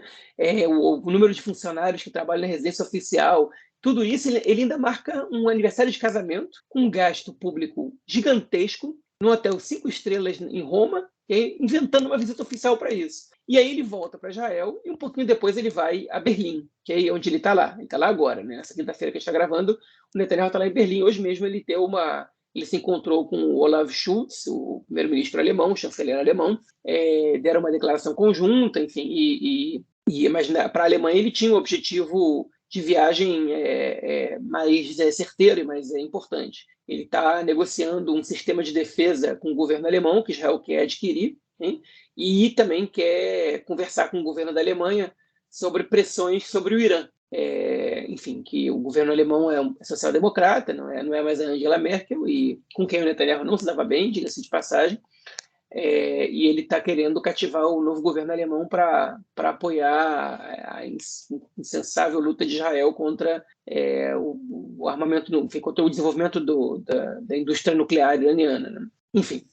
E aí o Netanyahu foi lá, só que já se esperava uma onda de protestos, né? Primeiro porque na Itália não tem muitos israelenses. Em Berlim, você tem uma quantidade bastante razoável de israelenses morando lá, e uma comunidade judaica também maior que na Itália, e se especula que hoje cerca de 1.000 pessoas se manifestaram ali na frente do palácio do chanceler, em Berlim, que é contra a reforma judicial e o fim da democracia em Israel, como eles mesmos diziam. E na declaração conjunta que o Netanyahu deu com o Schultz, o Schultz ele cutucou, ele falou: a gente está muito preocupado com o que está acontecendo no governo de Israel, a gente apoia Israel como uma democracia, como de fato é hoje, e a gente não quer que Israel deixe de ser uma democracia liberal, e que, enfim, e a gente acha, assim mesmo Schultz falou, que a moção presidencial foi uma proposta interessante e que o governo de Israel deveria considerá-la bem. E aí o Netanyahu disse que ele estava buscando que essa reforma não acaba com a democracia, muito pelo contrário, Israel e vai continuar sendo uma democracia, e que o que eles estão buscando é o equilíbrio entre os poderes, o que não tem hoje, porque em alguns setores o judiciário tem uma força desproporcional, e blá, blá, blá, blá, blá, e mandou esse papinho, okay? Que não engana ninguém, mas ele tomou uma pressão na casa dos outros, né? Enfim, e foi pesado. Depois ele foi para uma cerimônia de memória do Holocausto, né? Sempre que o líder israelense vai para a Alemanha tem visita a campos de concentração, campos de extermínio não, porque eles ficaram todos na Polônia, mas campos de concentração se sentiam na Alemanha, e enfim, e faz alguma cerimônia. A Alemanha sempre admite uma determinada culpa sobre o Holocausto, etc, etc, etc. Mas o curioso agora, teve um cartaz que falou isso, que é o seguinte: olha o que a gente viveu em 2023, os alemães têm que dizer para os judeus o perigo do fascismo. Enfim, essas são as ironias do mundo que a gente vive hoje. Mas tomou uma pressão o Netanyahu. Se ele conseguiu adquirir esses aparelhos de defesa, a gente não sabe. Ele saiu de lá dizendo que na relação de Israel com a Alemanha não vai mudar por causa da reforma, ele pode garantir. Ele escutou isso do primeiro-ministro alemão, mas a gente não sabe de fato o que vai acontecer, né? Enfim, pode ser que ele se recuse a vender armamentos para Israel se ele não acha que vai ter uma atuação do judiciário para poder evitar abusos, excessos, etc., uma vez que você sabe que esse armamento pode ser usado contra os palestinos, né? Enfim, então tudo isso aí é parte do futuro que a gente não conhece, né? Você vai acreditar no Netanyahu? O que ele fala hoje, amanhã não se escreve, né? Tipo, amanhã ele já muda de opinião. Enfim, o fato é que ele teve uma manifestação grande na porta e não teve de apoio nenhum líder, nenhum representante do governo alemão foi receber o Netanyahu no aeroporto em Berlim. É um negócio assustador, né? E, enfim, na hora que eles fizeram a entrevista coletiva em conjunto, o Netanyahu escutou críticas, né? Uma coisa que não é de praxe acontecer. Enfim, não achei que o saldo foi positivo até agora, não. Ele vai tentar dizer que sim, mas não achei que foi, não. Eu acho que o mais interessante disso tudo é ver o isolamento que o Netanyahu vem sofrendo, né? Não só aqui dentro de Israel, a gente tem cada vez mais, né, diversos setores da sociedade israelense se colocando contra essa reforma e tudo mais, né, tudo que está acontecendo.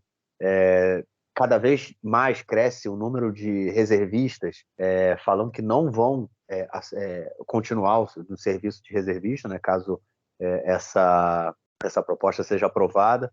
Aumenta cada vez mais a pressão. A gente teve mais uma vez aí o diretor do presidente do Banco Central de Israel, né, falando sobre a possibilidade de crise econômica, né, de caso essa reforma seja aprovada do jeito que ela está sendo apresentada. E aonde o Netanyahu vai, né, ele sofre. Teve manifestação na Itália, né, ele foi encontrar aí, como você falou, né, a comunidade de Roma, e a presidente da comunidade, que é inclusive uma israelense que vive em Roma, ela se colocou crítica aí à reforma, teve confusão na visita do Netanyahu, e o Smotrich está nos Estados Unidos, né, a gente comentou disso aí na semana passada, que ele não foi recebido por nenhum membro do governo americano, nenhum membro de nenhum escalão recebeu o Smotrich depois dos comentários dele.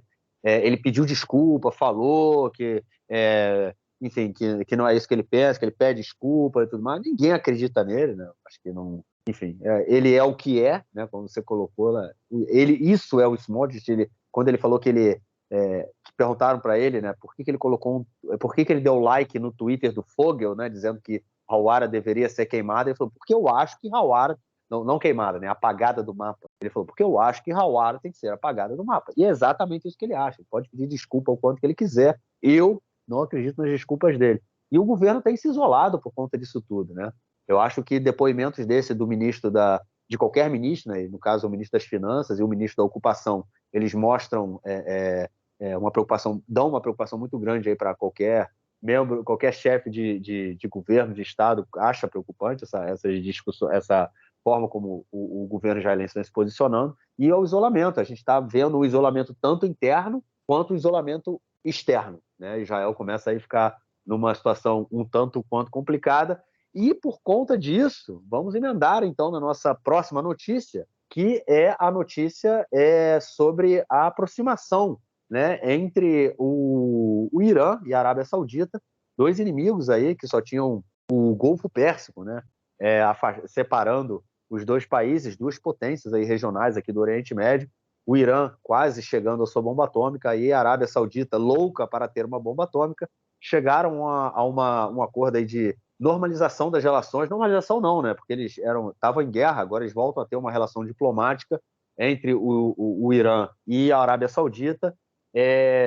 Quem intermediou essa volta aí das relações foi a China, e, enfim, João, a gente vê uma mudança extremamente interessante e séria no Oriente Médio com essa aproximação entre Arábia Saudita e Irã, né, cara? Pois é, os dois países estavam com relações rompidas desde 2016 por conta da revolta, da guerra no Iêmen, né, que o Irã apoiava os revoltosos, a Arábia Saudita, o governo local, e aí, enfim, teve explosão na Arábia Saudita e os países racharam. Os dois países já brigam pela liderança, né, por uma certa influência local ali na região do Oriente Médio. O Irã é uma república islâmica xiita e a Arábia Saudita é uma monarquia sunita, né, são dois dos países com maiores reservas de petróleo no mundo, né, a Arábia Saudita ainda mais.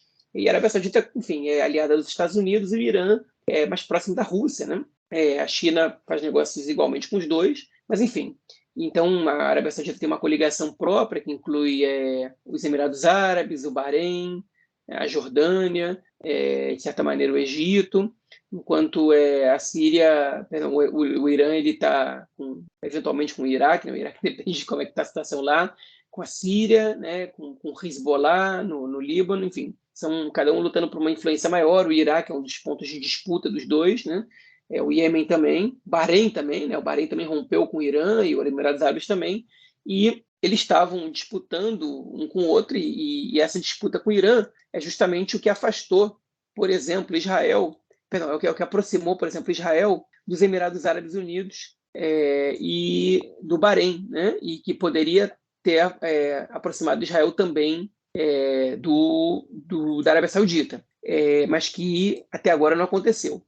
Justamente na semana anterior, alguns dias antes, né, o jornal, se não me engano, o Washington Post dos Estados Unidos, publicou que a Arábia Saudita teria exigido dos Estados Unidos um reator nuclear para fins pacíficos, em troca do estabelecimento de relações com Israel. E o Congresso norte-americano não gostou da ideia, Israel também não. Isso não aconteceu, e aí, poucos dias depois, eles anunciam que retomam as relações diplomáticas com o Irã. Com intermediação da China. Então você começa a pensar, opa, será que eles pediram para a China esse reator nuclear e a China deu? Né? A primeira coisa que me veio à cabeça foi isso. Mas os dois países estão negociando isso já tem 2 anos, esse retorno dessas relações. Enfim, eles estão interessados, os dois ali, enfim, em colocar um pouco fim nas hostilidades, porque eles estão causando um desequilíbrio econômico nos dois países. É óbvio que existe muita desconfiança dos dois lados e que eles não vão passar a ser super aliados, nem deixar de disputar a liderança regional, mas tende a pacificar a região, especialmente o clima de tensão que tem ali no Golfo. Hein? Agora, a gente não está aqui para falar sobre o Oriente Médio em geral, a gente está aqui para falar sobre Israel. Né?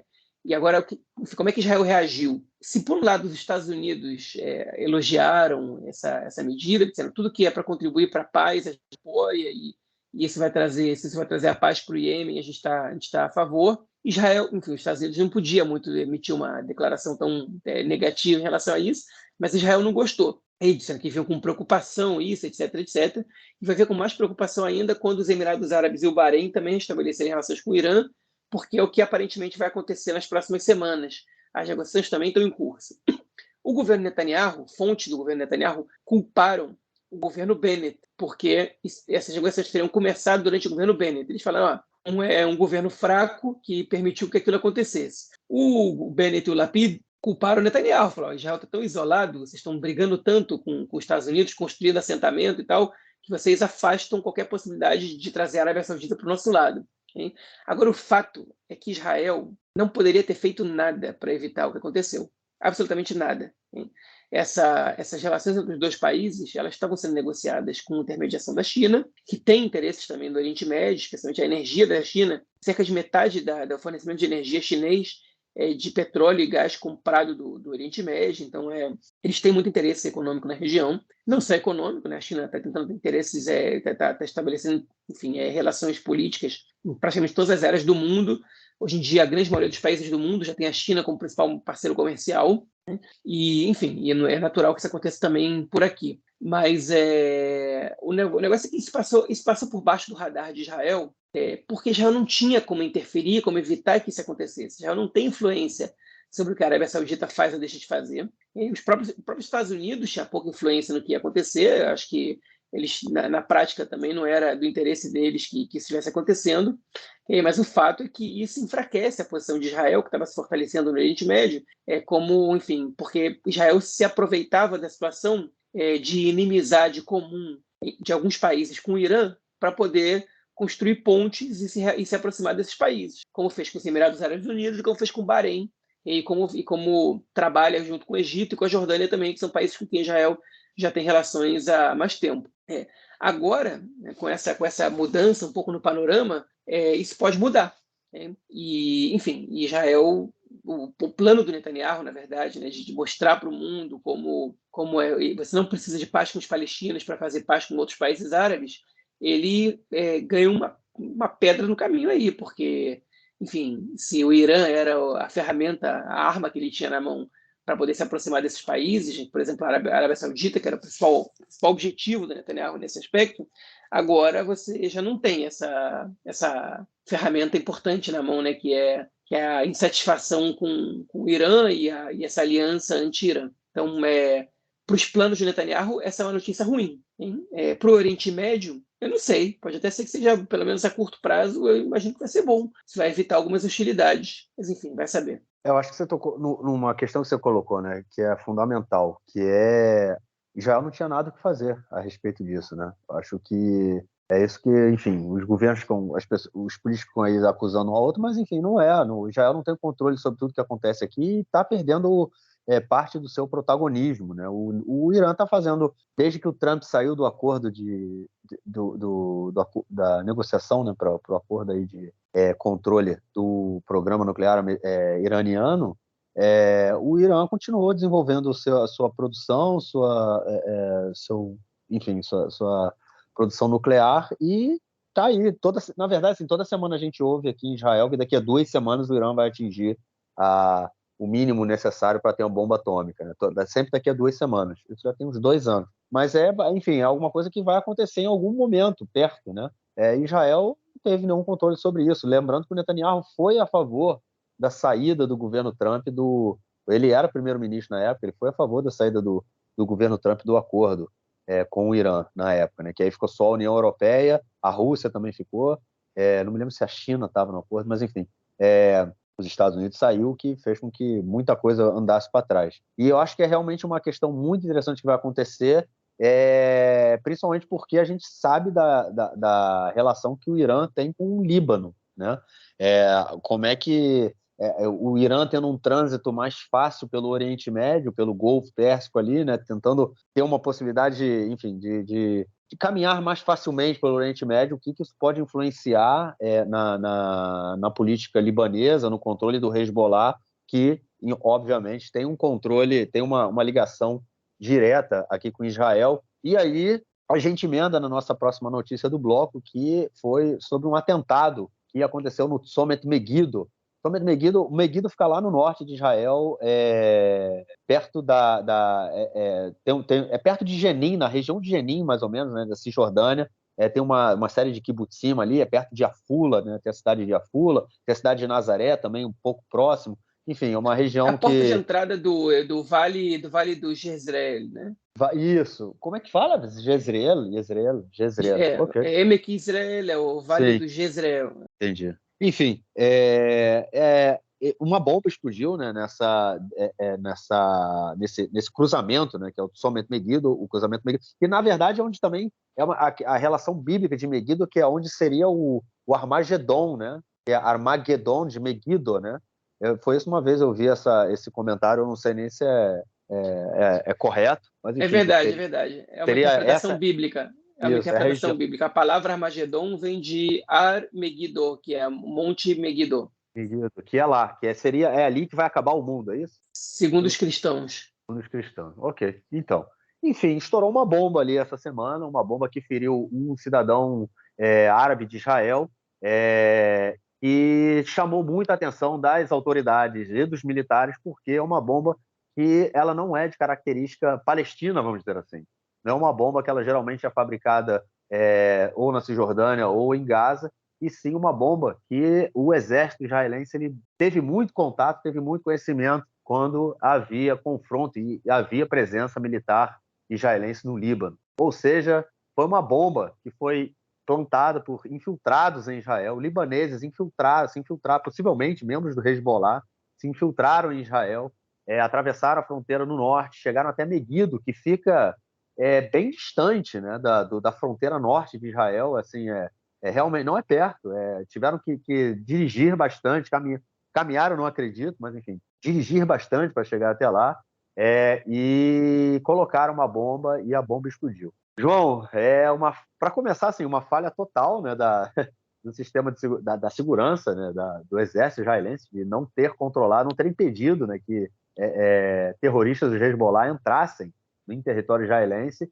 e uma sorte também de a bomba não ter causado aí ter deixado, né, mais pessoas feridas ou mortas, né, principalmente uma pessoa que se feriu. Imagina, João, uma bomba dessa do Hezbollah estourando e matando 10 pessoas no meio desse caos que a gente está vivendo. Diz aí. Pois é, enfim, ia ser...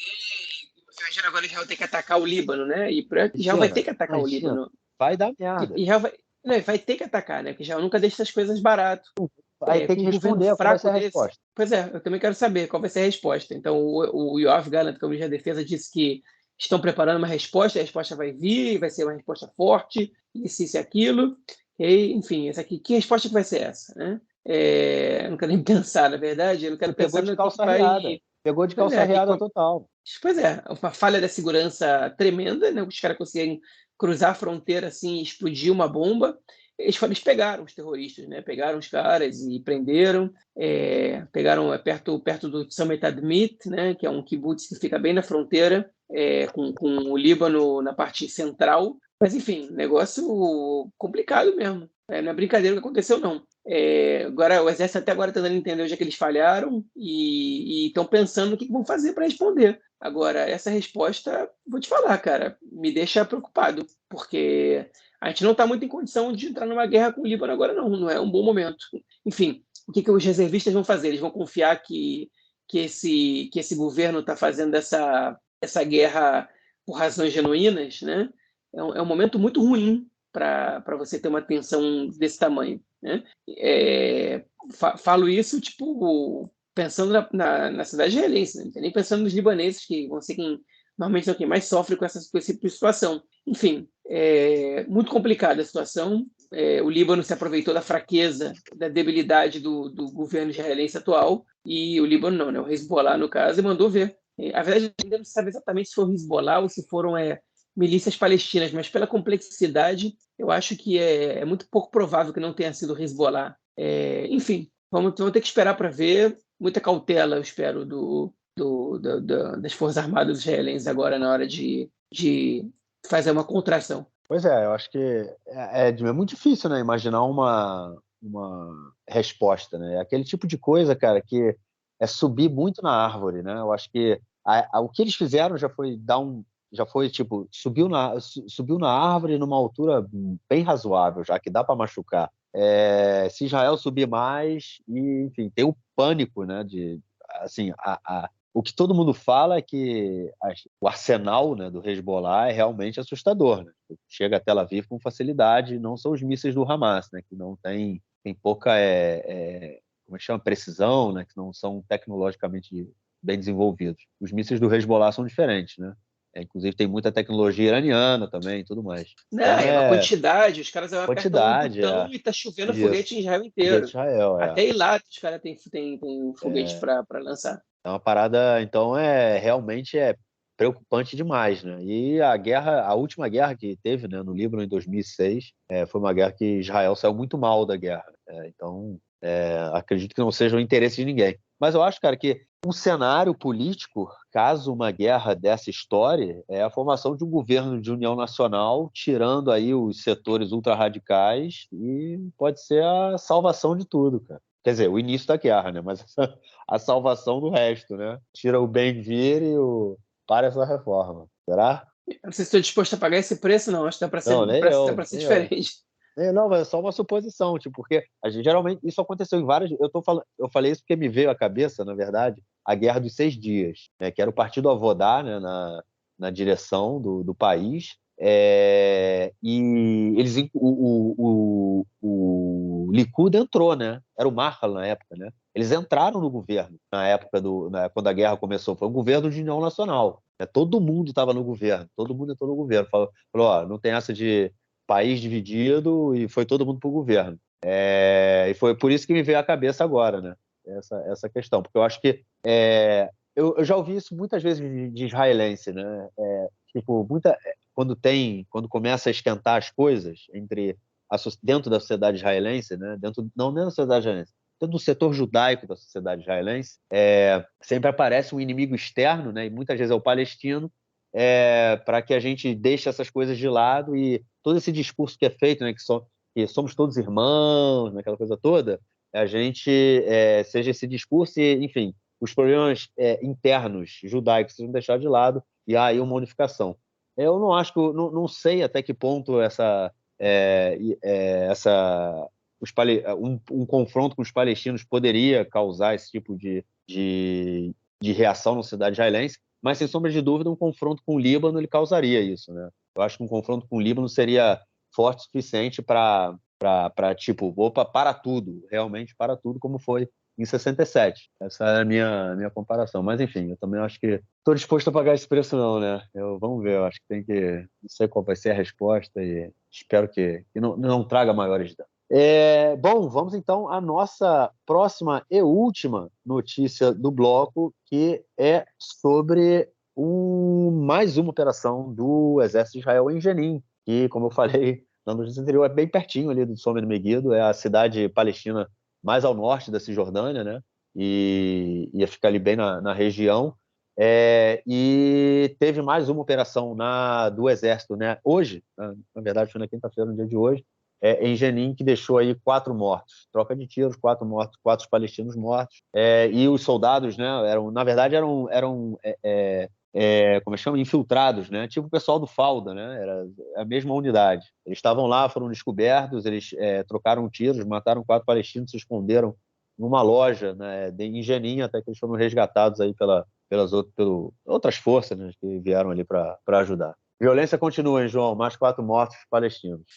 Na verdade foi uma operação que é um pouco diferente do que estava acontecendo antes, porque antes Israel estava entrando para prender as pessoas, dessa vez Israel entrou para matar, para executar. Recebeu a informação que tinham lá dois sujeitos importantes, um da Jihad Islâmica e um do Hamas, e entraram nas forças, essas mesmas de falda que vocês veem, os caras da paisana, vestidos de árabes e tal, entraram lá, executaram os dois, e aí deu problema, esses palestinos foram para cima do carro blindado, jogaram pedra, jogaram tudo, bateram. E aí os caras tiveram que abrir a porta do carro para afastar as pessoas.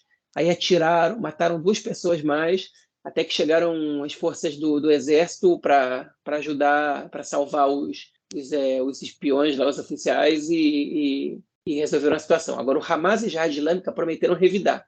O primeiro revide você pode apostar que vai ter hoje, né? O ouvinte certamente já vai ter essa notícia, que vão ser foguetes da faixa de Gaza ali para a região. E imagino que não vão ser poucos, não. Então, vai ter alguns. Né? Eles vão deixar ninguém ali perto dormir. Mas também pode esperar para ver que vai rolar um atentado também. Eles vão tentar, pelo menos. Okay? E é bom que o exército esteja bem ligado, porque isso vai rolar. E aí a autoridade palestina estava prevista para acontecer agora em Sharm el-Sheikh, no Egito, a segunda rodada de negociações que a gente comentou aqui, que rolou aquela em Aqaba, né, que o governo de Israel negou que tivesse feito aquele acordo, mas vai ter uma segunda rodada para tentar restabelecer um pouco o controle da situação para o mês de Ramadã, né? E a autoridade palestina emitiu um comunicado dizendo que o interesse de Israel está longe de ser que as coisas se acalmem, porque eles não hesitam antes de realizar uma operação dessa e deixar mortos e esquentar mais o clima. Okay?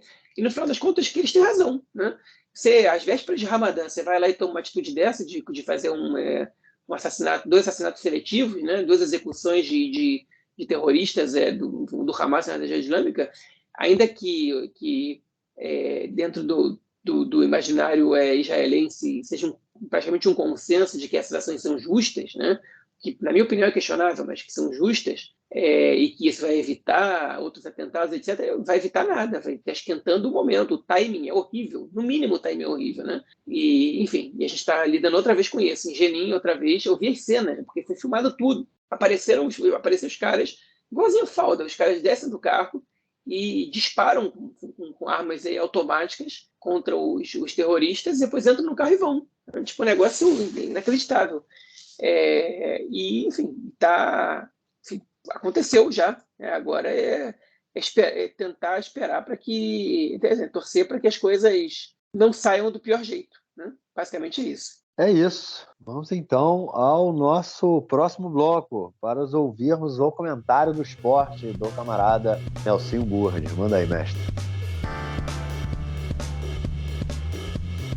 Meu caro Gorenstein, amigos do Conexão Israel, do lado esquerdo do muro, mandar um abraço pro João, que falou essa semana para a Rede Record de televisão. É isso aí, o João sendo realmente muito procurado por fãs do Brasil inteiro. Campeonato Israelense de Futebol, a liga principal do Campeonato Israelense começa neste final de semana a fase quente, a fase dos playoffs.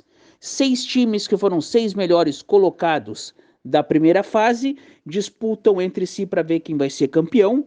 O primeiro colocado é o Maccabi Haifa, mantém a pontuação, 4 pontos na frente do segundo colocado, o Hapoel Beersheva. E o resto dos times jogam na parte de baixo. Os 2 piores vão disputar para ver quem vai cair. É isso aí, o Maccabi Haifa é o atual bicampeão, tem 4 pontos na frente e tem tudo para conquistar o título, mas nada está definido, só jogão, só grandes jogos, cada ponto vai ser disputado, cada jogo é uma final, cada jogo é uma decisão, o campeonato vai até o final de abril. É isso aí, um grande abraço. Valeu, Nelsinho, obrigadão pelo seu comentário. João, algo mais a declarar ou a gente fica por aqui, cara? Podemos ficar por aqui, 00:25 já. Meia-noite 25, 1 hora e 55 de gravação de podcast.